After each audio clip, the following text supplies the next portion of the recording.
Welcome to a session, a conversation on Nagorno-Karabakh.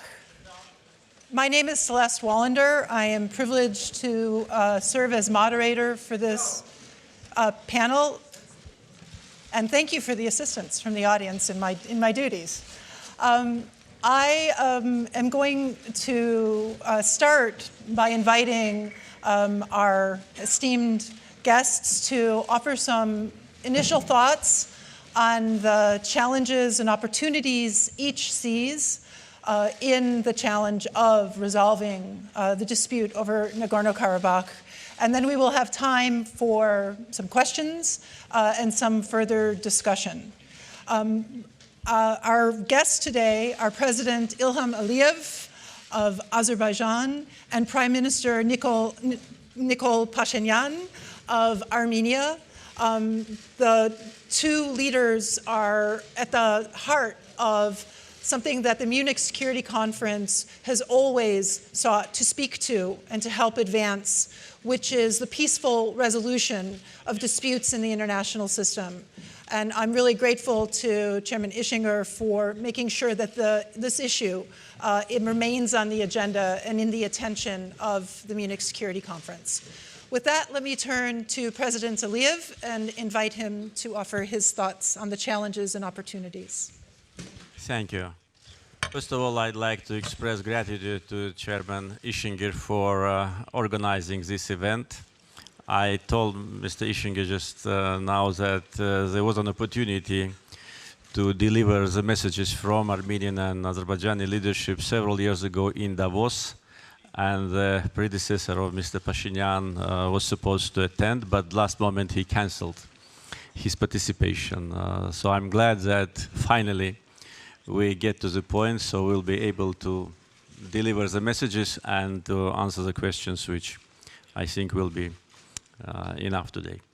So first of all, on the resolution, in order to talk about how to resolve the conflict, first we need to go back and to look to the history of the issue. Nagorno-Karabakh is part of Azerbaijan. This is historical truth, and this is based on the international law norms. And territorial integrity of Azerbaijan is recognized by the whole world, and Nagorno-Karabakh is integrated part of our country.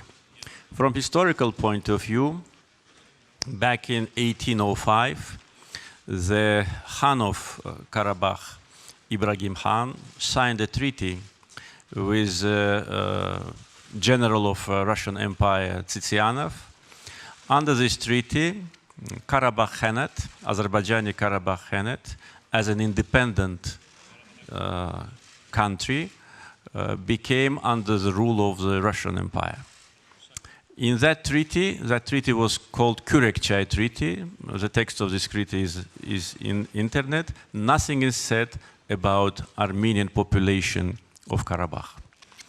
Other treaties were signed in 1813 and 1828, Gülistan and Turkmenchai. Under these treaties, the rest part of Azerbaijan became part of Russian Empire, and also Dagestan, Georgia, and Armenia also.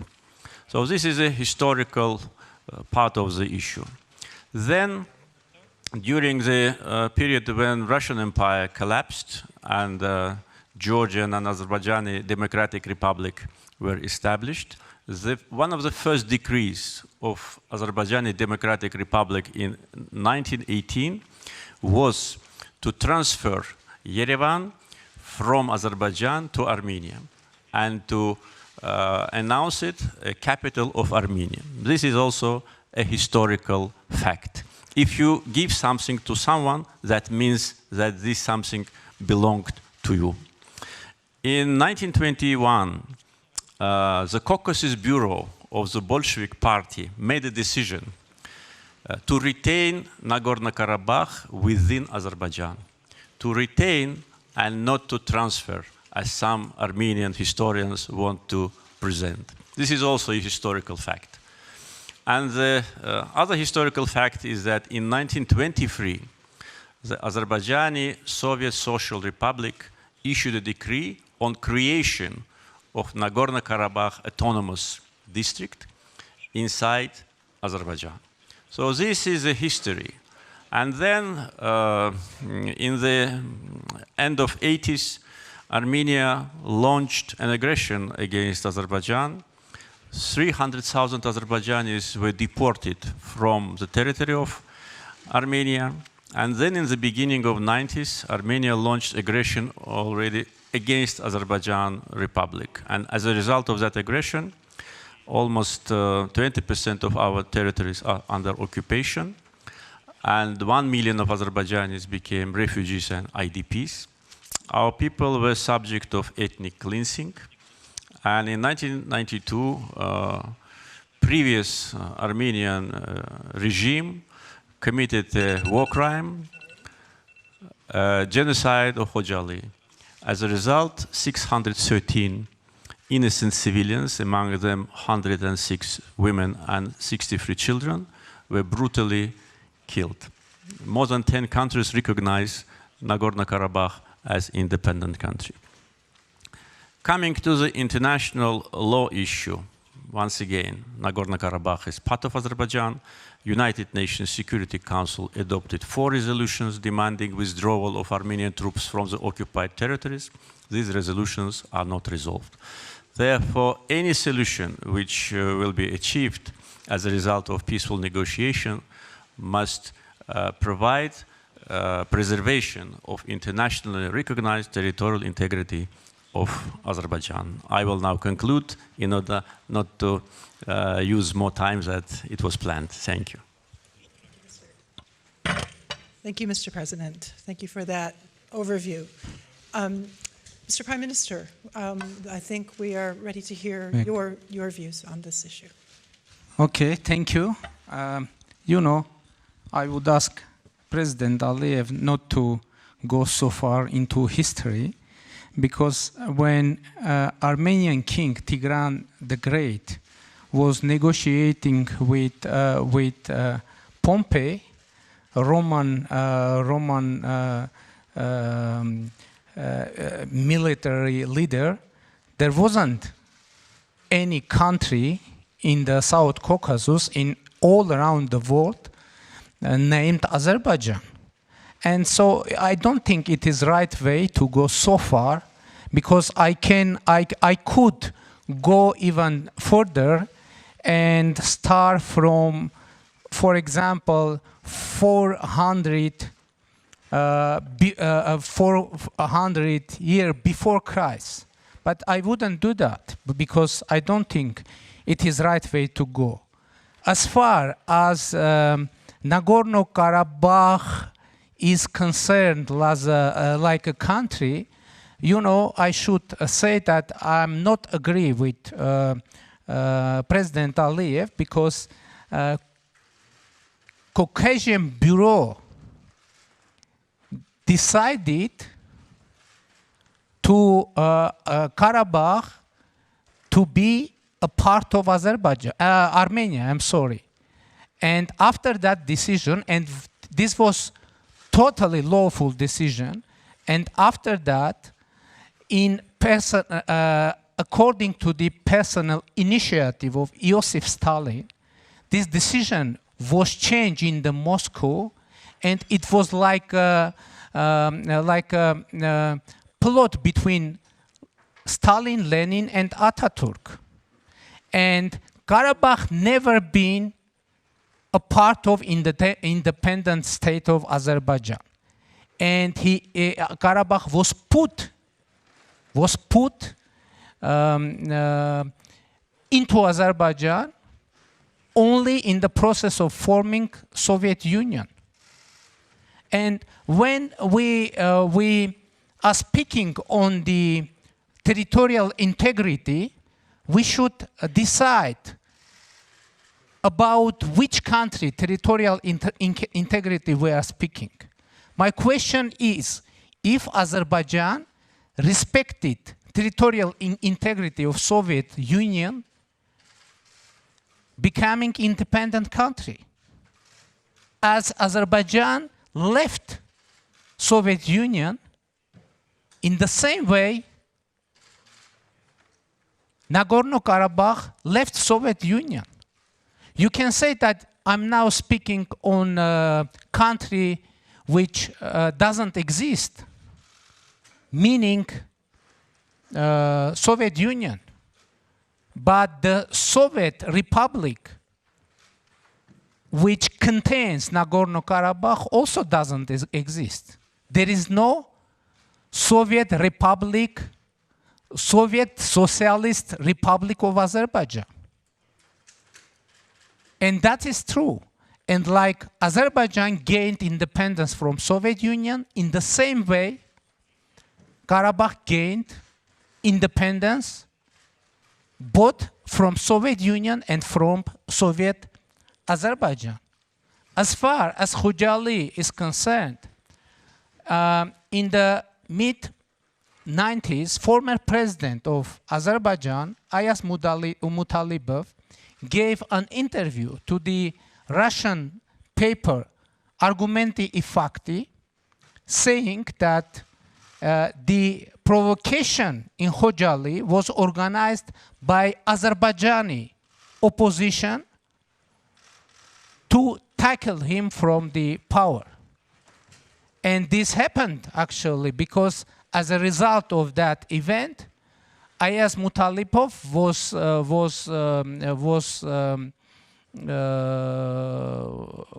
tackled from the post of president of Azerbaijan. About the UN Security Council documents.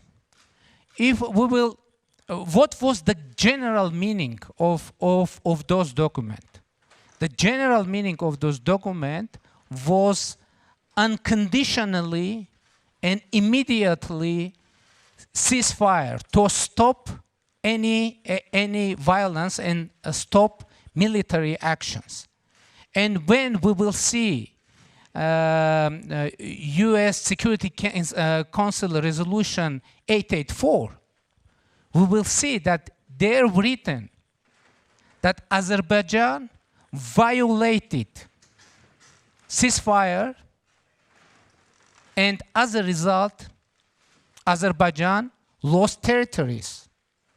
And first of all, it's Azerbaijan that didn't keep the conditions of the Security Council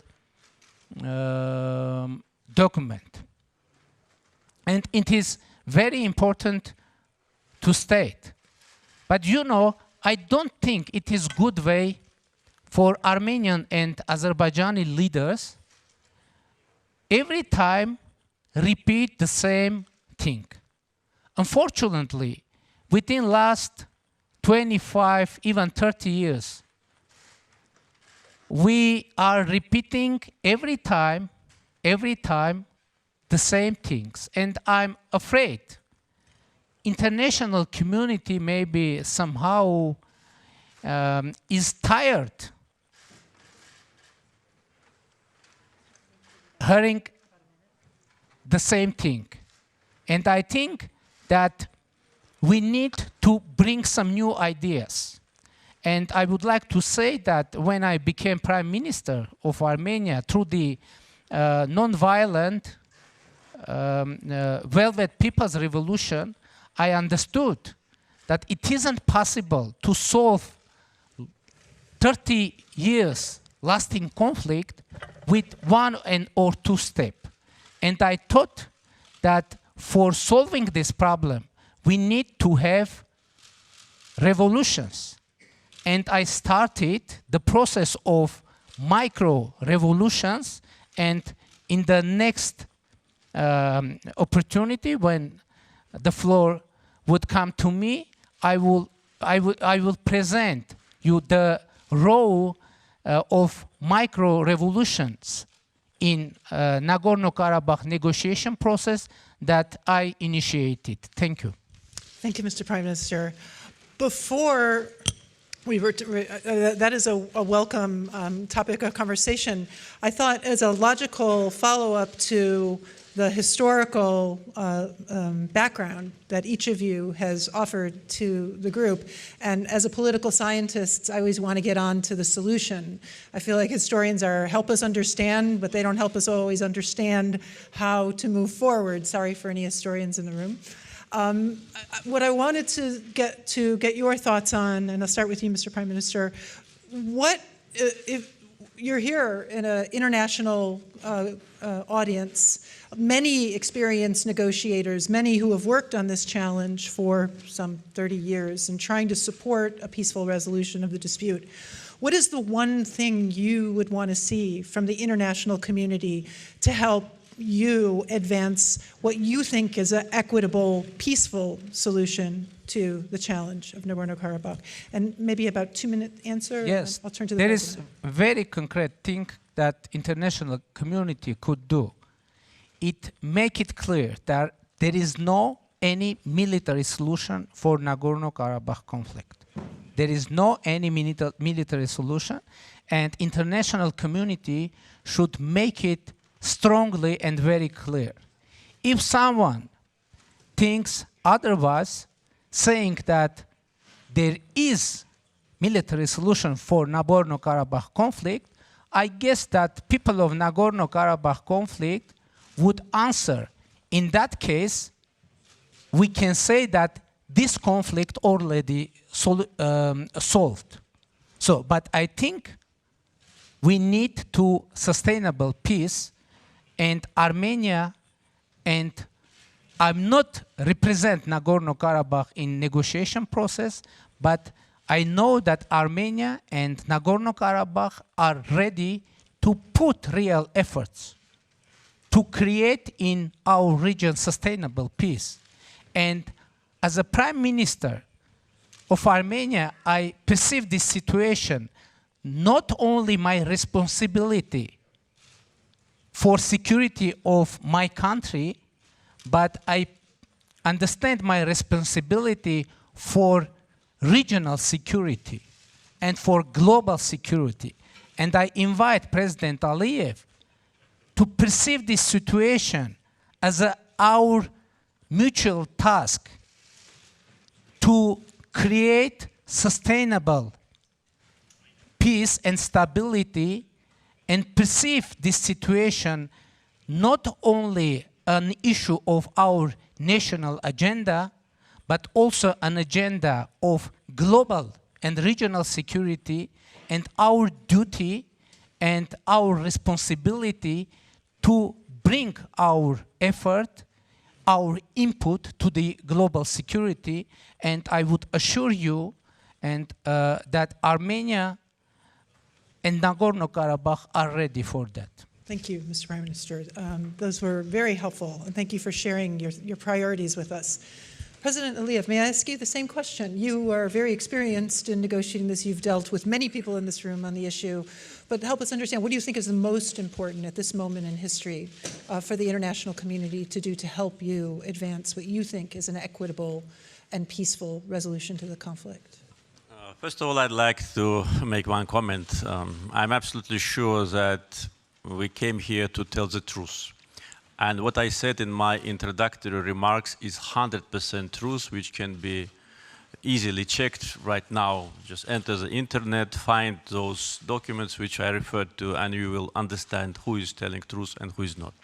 Second comment, I'd like also to clarify situation which in Armenia, unfortunately, became a kind of a attempt to find an excuse of what they've done in Khojaly. President Ayaz Mutalibov, he is in good health and he lives in Baku. Maybe Armenian side doesn't know it. Recently and many times said that he never said that Khojaly genocide was organized by Azerbaijanis. This is, as it is said today, it's a fake news which was invented by some of Armenian journalists in Russia, and that was put in Russian press, but he never said that. And this is absolutely true. What committed the genocide in Khojaly, their names are well known. They have been local Armenians, Armenians from Armenia, and Armenians from diaspora. And the names of these people are well known, and many books and international articles were published about that. Therefore, to say that Azerbaijanis themselves brutally killed 63 children, 100 women, and 1,000 people are still missing is a peak of cynism. With respect to what international community should do, I think the most important is that international community, and when we talk about international community, we talk primarily about OSCE Minsk Group co-chairs efforts. They should at last very clearly explain to Armenian side that Nagorno-Karabakh is not Armenia, that Nagorno-Karabakh is not independent country. No one recognizes this illegal entity. So this is number one. The second, I think there should be more international pressure on Armenia in order to implement resolutions of Security Council, because there is no higher international body than Security Council of United Nations. And they adopted 4 resolutions. It's easy to check.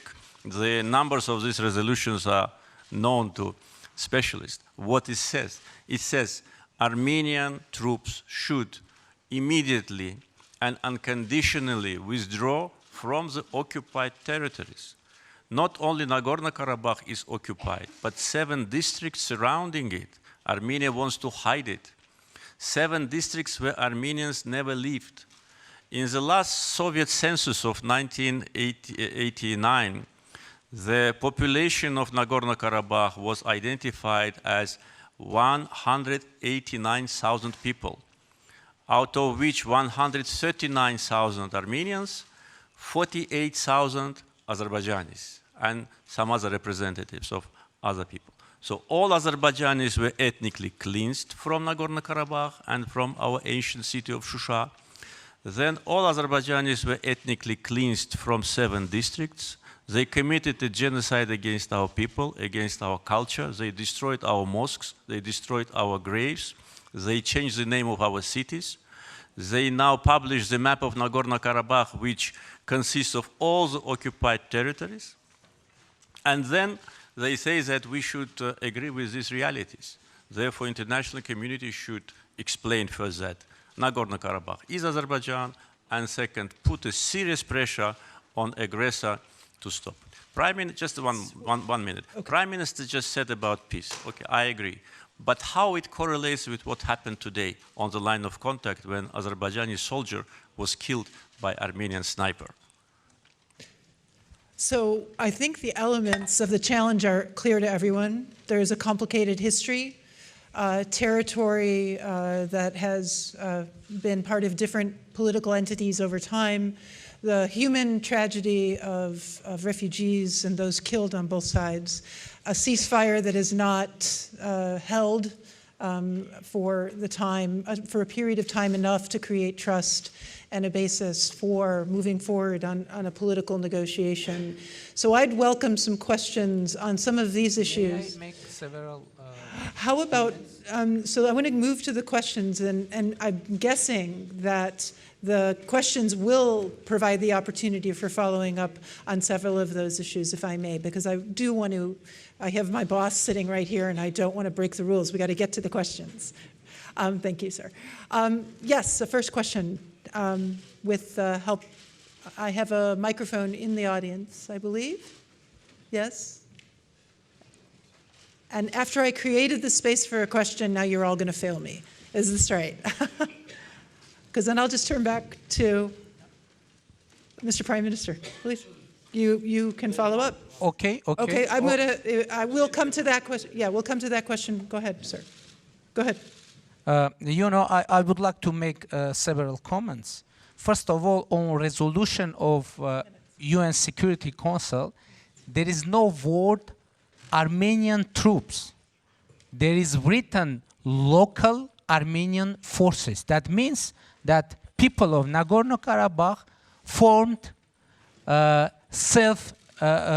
forces for self-defense, and there is no written Armenian troops.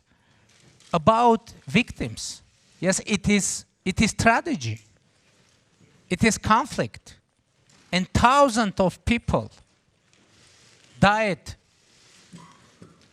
as a result of that conflict. And both Armenian and Azerbaijanis. And this is fact. But personally, me, I read in the newspaper, Argumenti I Fakti, the interview of former president of Azerbaijan. And I think we can find it easily in the internet. On historical facts, there is a book, Nagorno-Karabakh, Legal Aspect, and what I said, you can find it there, and you can find it in the historical books. Names of city and about the ethnic cleanses. In Nagorno-Karabakh was the region of Shaumian. Living with Armenian. Okay. There is a Shaumian. Let's. My opinion is Nagorno-Karabakh. Okay, but there is a region. There is a region, Shaumian, and in 1988, they lived 100% population of Armenians, and now there is no one Armenian, and the name of Shaumian is changed into the Azerbaijani name. It is a difficult word to me, and President Aliyev said that today Azerbaijani soldier was killed, and I can say that today in the border of Kazakh, Armenia and Azerbaijan, Armenian soldier was injured by the Azerbaijani snipers. And this is our mutual task. What to do? Stop this process. Thank you. That's a good place to turn over. I am going to give you, Mr. President, the opportunity to answer the specific points you disagree with, and then we do have a questioner, so I don't want to miss that opportunity. Please. Just comments, because once again, I came here to tell the truth. And once again, I don't know what was written in Argumenti Fakti. Argumenti Fakti is a newspaper, it's an independent newspaper where many Armenians work. And we in Azerbaijan know the number of Armenians who run the leading Russian press, so they can write whatever they want. Therefore, I refer to the official statement of the former president of Azerbaijan, Ayaz Mutalibov, who said that he never said that. So now look, the former president, his word, and the word of one pro-Armenian or Armenian journalist, which has more value. This is first thing. About Shaumian, Mr. Prime Minister was just pointing that it was Stalin who made a decision to give Nagorno-Karabakh to Azerbaijan, which is wrong, because again, look at the Caucasus Bureau, July 1921, when it is said to retain Nagorno-Karabakh in Azerbaijan and not to transfer it to Azerbaijan. But if he doesn't like Stalin so much, it's strange why he likes so much Shaumian, because Shaumian was one of the Bolsheviks. It was a person who killed innocent Azerbaijanis. And today's so-called capital of Nagorno-Karabakh is named after his name. The question, if Nagorno-Karabakh is an ancient Armenian territory, why doesn't it have the ancient Armenian name for the capital? Because the ancient name for the capital is Khan Kandi, the village of the Khan. And the Stepanakert, because Shaumian's name was Stepan. Kert means city. That's right, in Armenia. Stepanakert was named in the name of that Bolshevik. So that once again proves that there was no Armenian historical legacy on those territories. And coming back to from where I began, this historical issue is important for understanding how the conflict should be resolved. Thank you, sir. I hope everyone's taking notes, because we're getting a history lesson here with multiple dimensions. We do have a question, please. And if you would identify yourself as you answer, so we know with whom we're speaking. Thank you very much. My name is Florian Kriener. I am a research fellow with the Max Planck Institute for International Law. And President Aliyev already mentioned the role of international law. My question would be, to both, would you submit this dispute to the International Court of Justice via special agreement? Mr. President, may I ask you to address the question first? You know, Azerbaijan is committed to the negotiation process. Therefore, we did not lose hopes that by negotiations we will be able to restore our territorial integrity. Therefore, when still we have these hopes, probably that will not be the best choice. But if, as a result of the new approach from Armenian side, the negotiations will be completely disrupted, then, of course, this option can be considered. Thank you, Mr. President. Mr. Prime Minister? We also devoted to the negotiation process, peace process, as I said. And I think that negotiation should take place in the format of OSCE Minsk Group co-chairmanship. And we are working very intensively.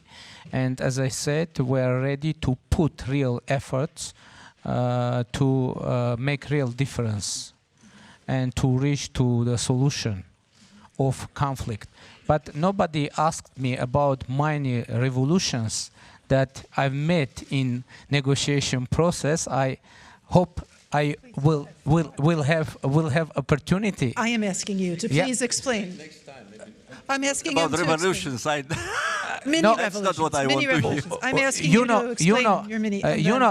My conceptual perception is that, as I said already, it isn't possible just solve this long-lasting conflict with 1-2 step.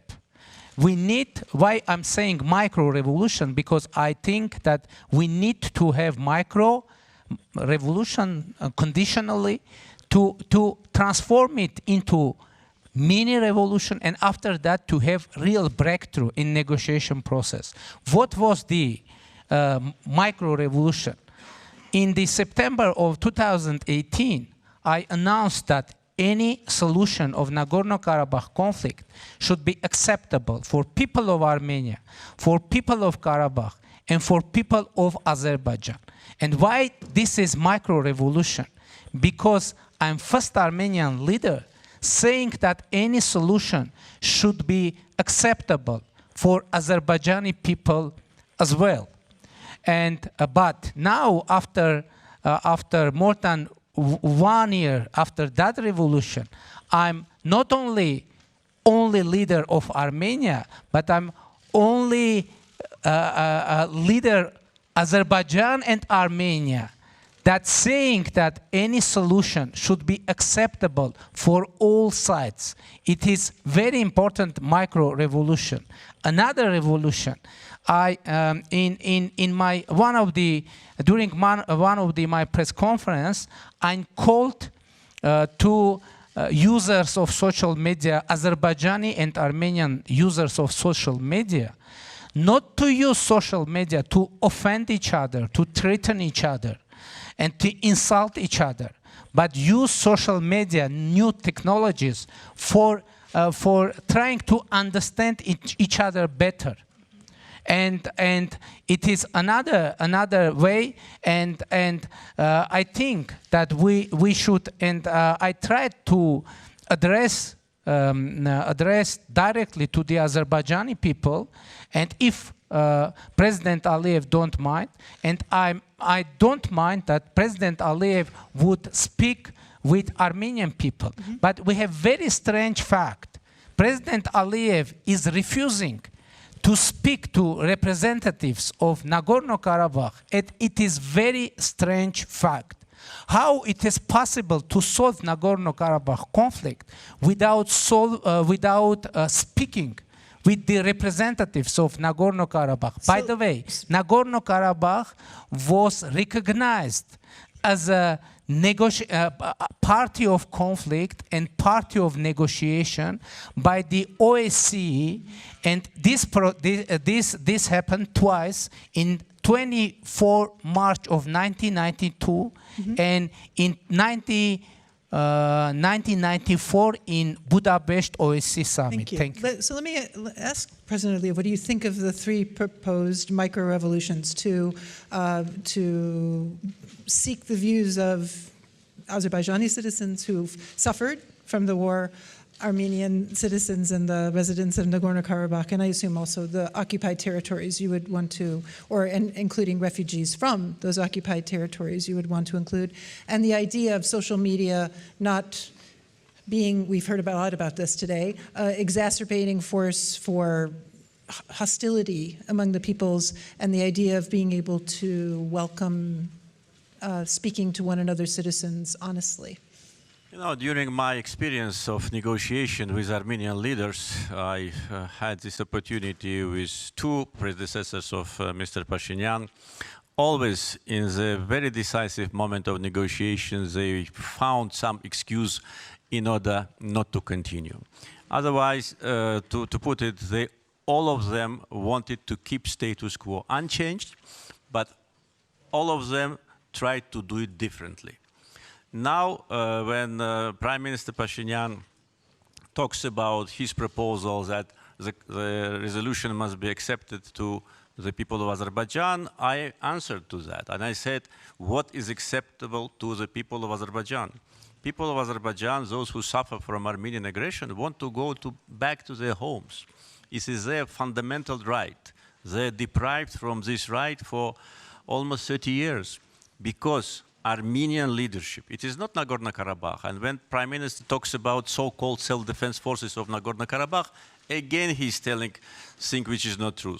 Because he knows very well, and I know, that more than 80% of so-called Nagorno-Karabakh army are citizens of Armenia. And this is true, maybe even more than 80%. Therefore, there is no Nagorno-Karabakh army. There is no Nagorno-Karabakh republic. And there are only two parties to the conflict, Armenia and Azerbaijan. Ask OSCE Minsk Group co-chairs, who are the parties to the conflict? They will say the same, Armenia and Azerbaijan. Nagorno-Karabakh is not. Why it is not? It is other question, but it is not, and we are not going to talk to them. We are talking to aggressor. We are ready to talk to Nagorno-Karabakh in case Armenia stops funding this illegal entity, Armenia pulls back all their military troops from Nagorno-Karabakh, and completely withdraws from our territory. And then we will have, arguments to talk to these people. But until they are there, no way. And they want to keep status quo unchanged. They think that they can keep these territories under occupation forever. And I'm sure that that will not be the case, and our territorial integrity must be restored. We had, coming to the second part, we had exchange of journalists recently. And I think that was an experience which we need to evaluate. We need to evaluate its positive and negative side, because part of society in Armenia and in Azerbaijan was not very supportive to that format. But that was a decision by two leaders to try. We want to try every opportunity to find a peaceful settlement, to persuade Armenian people that they cannot live like that forever. They need to find solution with us and live in the future in peace as neighbors. Well, I appreciate you reporting that constructive step, or that attempt at a constructive attempt, because that's the spirit we want to support. We have time for maybe one more question and some closing remarks. Is there another question from the floor? Yes. Thanks a lot. My name is Elena Chernenko. I'm a Russian journalist from the Kommersant newspaper and the Munich Young Leader of 2015. Russia is one of the countries that is trying to bring about a solution within the OSCE process. And as far as I understand, one of the proposals was maybe leaving the status question for later and trying to do something that maybe the sides can more eagerly agree about, for example, about those districts around Nagorno-Karabakh, creating a corridor and other steps. So do you see any chances for an interim solution that would leave the status question for later and resolve maybe some of the other things? Thank you. President Aliyev, do you have thoughts on the question? Yes, I think this is possible, and this proposal was seriously considered by Azerbaijan, and in general we gave our agreement to that. That's the most reasonable thing to do, because it's clear that we need to resolve this conflict in phases. We cannot resolve it one and completely in one day. It should be put in phases, and the first phase should be, and as the journalist said in Russian proposal, liberation of part of the occupied territories, return of Azerbaijani IDPs to those territories, resettlement of that territory. In the meantime, the process of normalization of relations between Armenia and Azerbaijan, and the status of Nagorno-Karabakh to be discussed later when both sides are ready. Because without the process on the ground, without beginning of liberation of the territories, it will be not possible to agree on the status. Our position is that status must not interfere with territorial integrity of Azerbaijan. At the same time, we always were saying that Azerbaijan is a multi-confessional and multinational country. There are many national minorities in Azerbaijan who live in peace and dignity. And when our territorial integrity is fully restored, Armenians as national minority will enjoy all the rights and privileges as any other representative of any other nation in our country. Well, thank you, President Aliyev. Step by step sounds like your own micro-revolution, so I like this theme.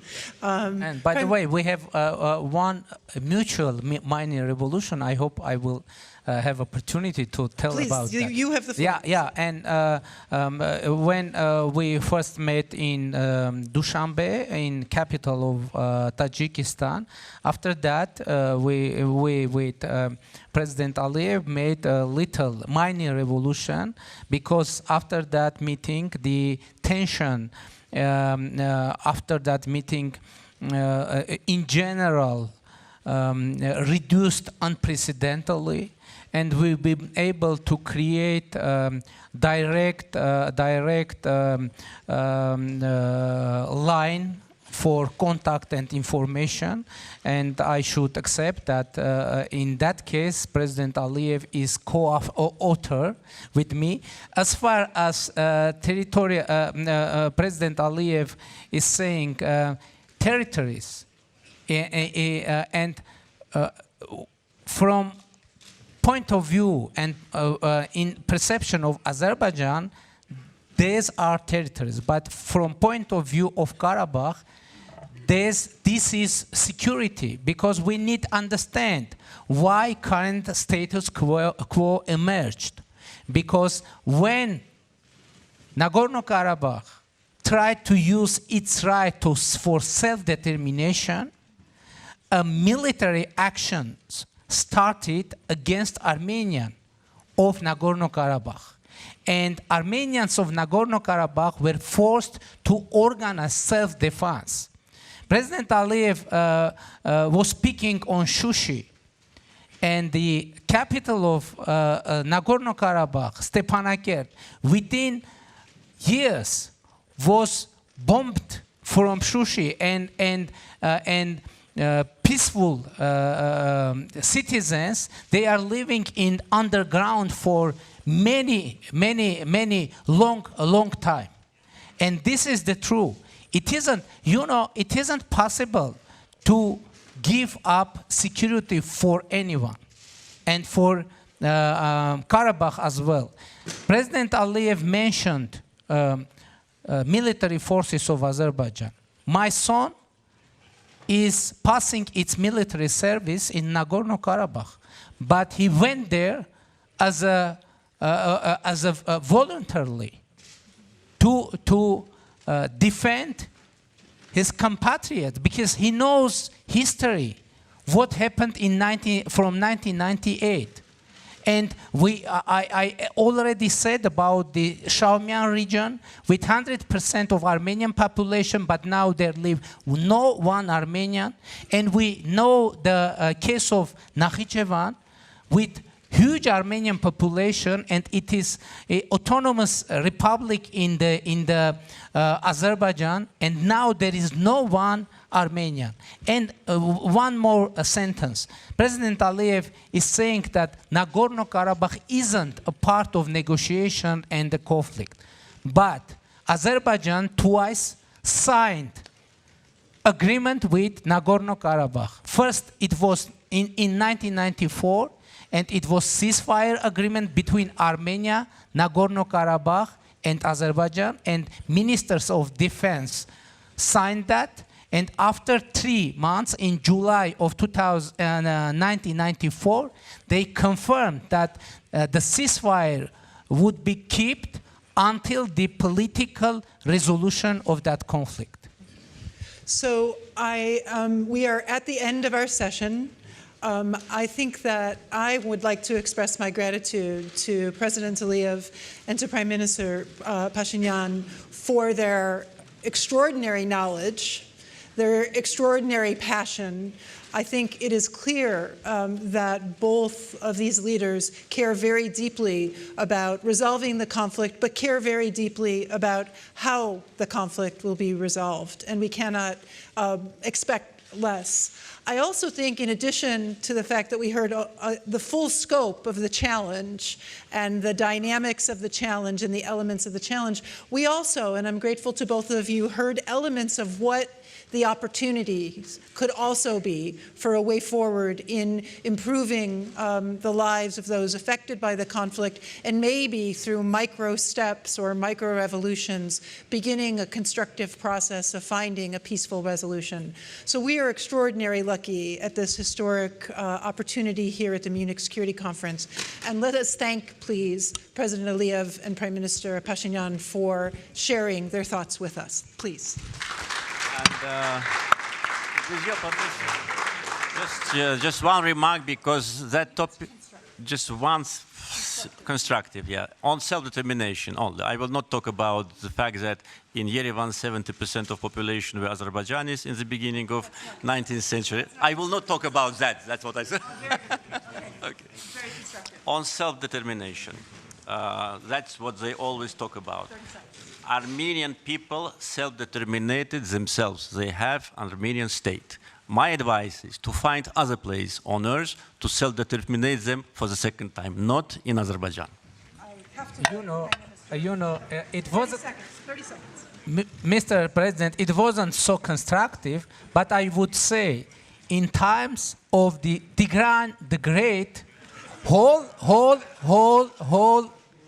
in our region, there were only 2 nations, Armenian and Georgians.